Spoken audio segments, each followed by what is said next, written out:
To our professional development. Today we're going to be talking about collections. And I know that we have had some training on collections, but through the needs assessment survey, we saw that there was still a lot of need and still a lot of confusion regarding this new curriculum. So we're going to start by thinking about what do we already know? What have we learned from the professional developments thus far about this curriculum that we're supposed to be using? Okay, so we've created a list on the board of things that we know exist in this curriculum, things that we know we have access to in this curriculum, but some of us are more comfortable with different aspects than others. So the next thing that we're going to do is create a hierarchy, if you will, in your mind of what you are the least familiar with on this list.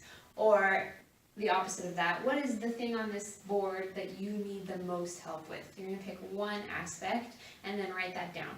Once you have chosen an aspect, you are going to find someone else that has that same weakness and work together to develop familiarity in that area. So choose one and then find a partner that has a similar, if not the same. So you have chosen a goal and you found a partner that has that same goal. The next thing that you're going to do is develop a lesson plan to help you become more familiar with your topic, to become better at using that in your classroom. So this lesson plan is something that you and your partner are going to teach together in one of your classrooms.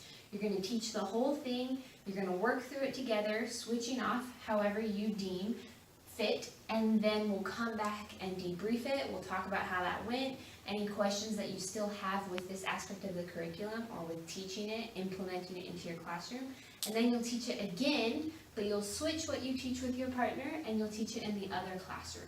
So you're going to teach this lesson twice and you're going to teach both sides of it. So make sure that you really work with your partner to become very familiar with everything that you're doing.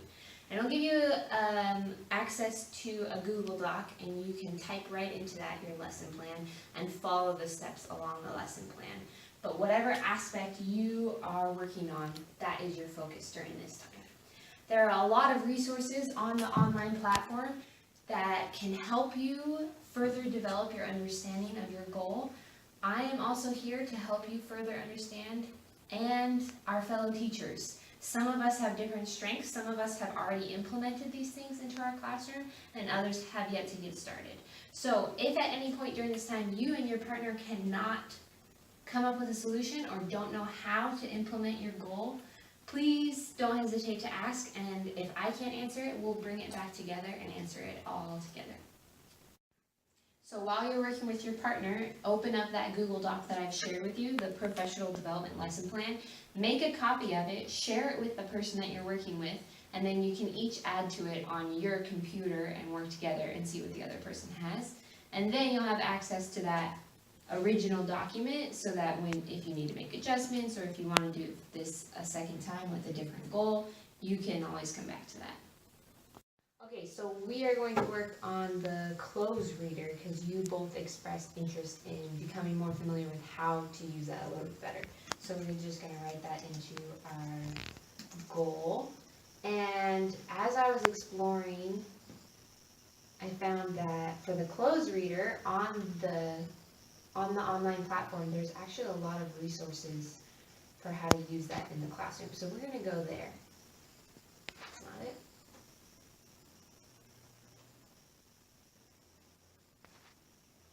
And through this professional development site, they have specific resources for closed reading, the basics. And the first thing that I want us to look at is just this video on text analysis. And this will kind of help us get an idea of what the purpose of a closed reader is, how we're supposed to be using it.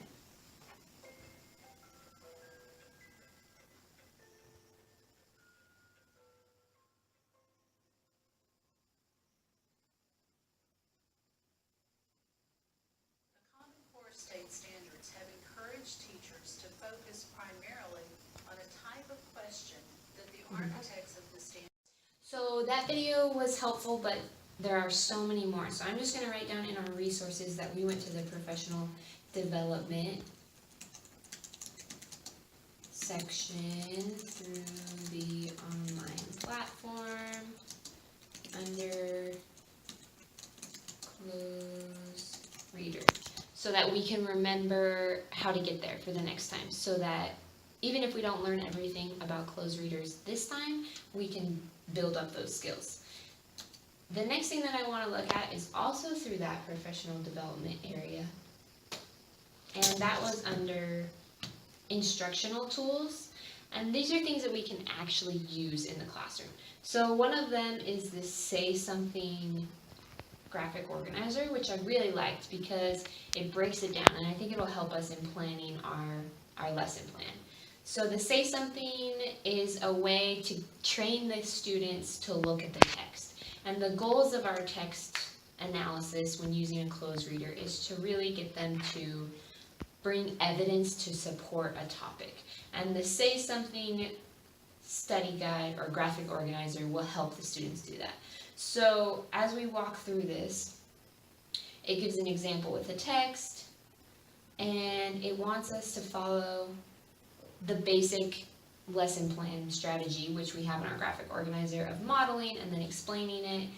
And the basics that we want the kids to develop are making predictions, asking questions, making comments, and making connections. And it says here, if they can't do one of those 4 things, they need to reread. And I really like that, so that if the students can't contribute something to the conversation with their partner, they have to go back and analyze the text further, instead of just saying, I don't know, which a lot of our kids do.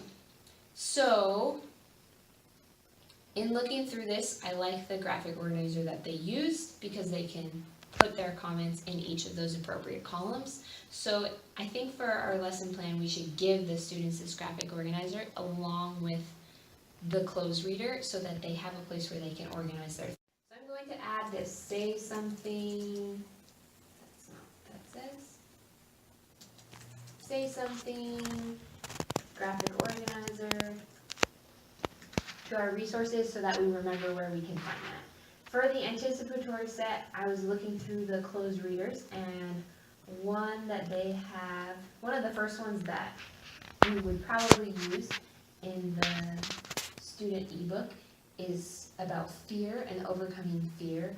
And this works very well with our beginning writing goals of personal stories, personal narratives, where the students are thinking about experiences where they've had these emotions. So this is all about fear and becoming brave and overcoming a situation that you are initially scared of.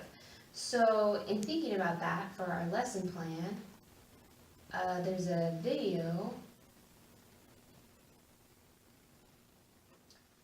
that works well with that, and I think it would work as an anticipatory set to kind of get the kids engaged. And it's a short video, and it's from Pixar, and it's called Piper.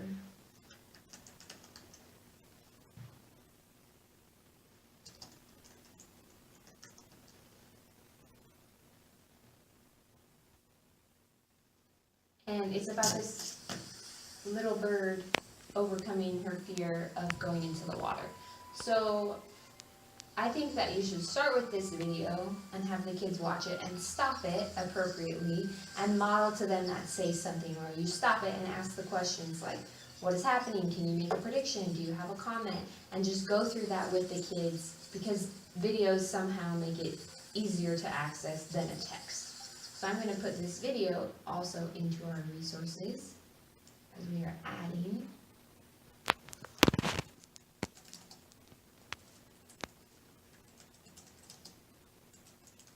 And then put that into our anticipatory set. And you'll notice that in the Google Doc it says who's going to teach it. So you can decide that amongst yourselves how you want to split it up.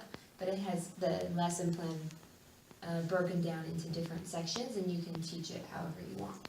So we'll start with the Pixar video modeling the Say Something strategy, stopping the video to ask students to make predictions, ask questions, comments, or make connections. And And we should do this a couple times throughout the video so that they really get familiar with what we are expecting them to do once they get to the text.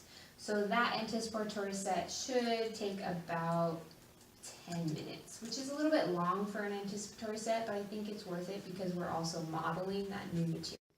So one of the great things about this curriculum is even though we have all the text online and the kids have it online, they also have that physical copy where they can read and underline and take notes, and I feel like that's powerful in the closed reading process. It's a lot easier to access than taking notes on the side of an online book. So I would use the physical textbook. And the next step that I would do in using that is getting the kids into that story and modeling what that closed reading means. So with our new material, since a close read is actually new for a lot of these kids, and that's what we want to focus on, what they need to get out of it, I would define close reading, what they're going to be doing with that, and then get into the story with the physical copy. And have them look at where they can take notes and where they can write things down and where they can normally write these predictions and questions and comments so that we don't have to provide that Say Something graphic organizer every time we start a new story. We're just providing it this time to get them into the habit of filling in those four columns in their actual story. So this part I would still do as a whole class modeling. So model the Say Something strategy as a whole class with the first page of the text. And then with the guided practice, I would let the students try it for themselves with their partner and stop them at the end of each page and bring that discussion back together so that they still have some scaffolding in what we want them to be getting out of that conversation. So we'll let the students pair off and explore the next page of the text following the Say Something graphic organizer. Then bring the class together to kind of analyze how they're doing with the text.